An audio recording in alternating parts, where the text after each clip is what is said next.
পৃথিবীর ইতিহাসে সবথেকে ভয়াবহ ভূমিকম্পের মুখোমুখি হতে যাচ্ছে বাংলাদেশ। যে কোনো সময় হতে পারে 9.9 মাত্রার ভূমিকম্প, আশঙ্কা বিশ্লেষকদের। সত্যিই এমনটা ঘটলে অস্তিত্ব বিলীন হয়ে যেতে পারে ঢাকা সহ দেশের বেশ কয়েকটি শহরের। চলতি মাসের প্রথম দিকে 2টি ভূমিকম্পের সম্মুখীন হয়েছে এদেশ। তার মধ্যে একটি ছিল 5.7 মাত্রার ভূমিকম্প। গত 6 মাসে ছোট ভূমিকম্প হয়েছে অন্তত 50 বারের বেশি।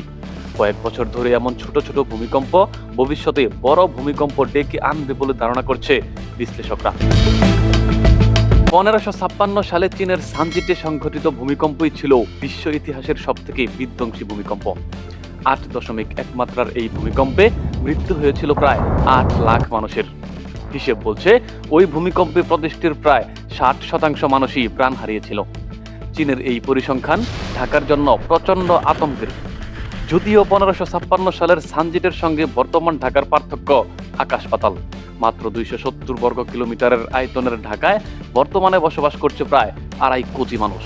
একক শহর হিসেবে বিশ্বে যা সর্বোচ্চ। পৃথিবীর সর্বোচ্চ ঝুঁকিপূর্ণ 20টি শহরের মধ্যে ঢাকার অবস্থান রয়েছে দ্বিতীয়তে। আর গবেষকদের ধারণা 9 মাত্রার ভূমিকম্প হলে মাটির সঙ্গে মিশে যাবে ঢাকা শহর। প্রাণহানির সংখ্যা পৌঁছাবে কয়েক মিলিয়নে। অর্থাৎ এটিই হবে পৃথিবীর ইতিহাসে সবথেকে ভয়াবহ ভূমিকম্প। রাজুকের দেওয়া তথ্য মতে 6.9 মাত্রার ভূমিকম্পেই ধসে পড়বে ঢাকার অন্তত 40% ভবন। অর্থাৎ 9.9 মাত্রার ভূমিকম্পে পুরোপুরি অস্তিত্ব হারাবে ঢাকা শহর। চোখের পলকেই বিলীন হয়ে যেতে পারে আবাসিক ভবন, ফ্লাইওভার, রাস্তা, আটকে যাবে যানবাহন, আর এসবের নিচে চাপা পড়বে লাখ লাখ মানুষ, ধসে পড়বে দেশের অর্থনীতি। জরিপ বলছে ঢাকার কংক্রিটের ভবনগুলোর প্রায় 57%ই রয়েছে ভূমিকম্পের উচ্চ ঝুঁকির মধ্যে। তাছাড়াও মাঝারি ঝুঁকিতে রয়েছে প্রায় 37% ভবন।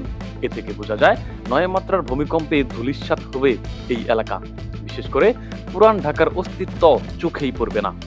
পরিত্যক্ত ঘোষণা করতে হবে আমাদের এই প্রাণের শহর ঢাকাকে।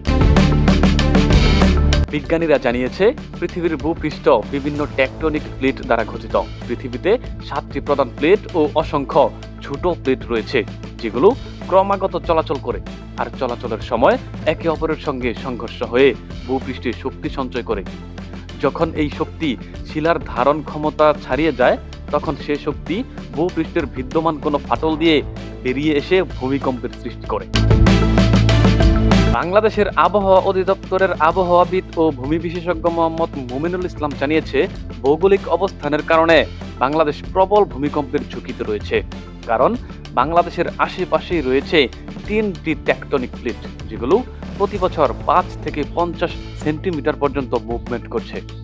ঢাকা ও কলম্বিয়া বিশ্ববিদ্যালয় এ নিয়ে গবেষণা করে আসছে প্রায় 2 যুগ ধরে। তারা দেখিয়েছে বার্মা ও ইন্ডিয়া প্লেটের সংযোগস্থলেই দীর্ঘ সময় ধরে কোনো ভূমিকম্পের শক্তি বের হয়নি। কমপক্ষে 400 বছরের শক্তি জমা হয়ে রয়েছে। অর্থাৎ যে কোনো সময় ভয়াবহ ভূমিকম্পের কবলে পড়তে পারে বাংলাদেশ সহ আশেপাশের বেশ কয়েকটি দেশ।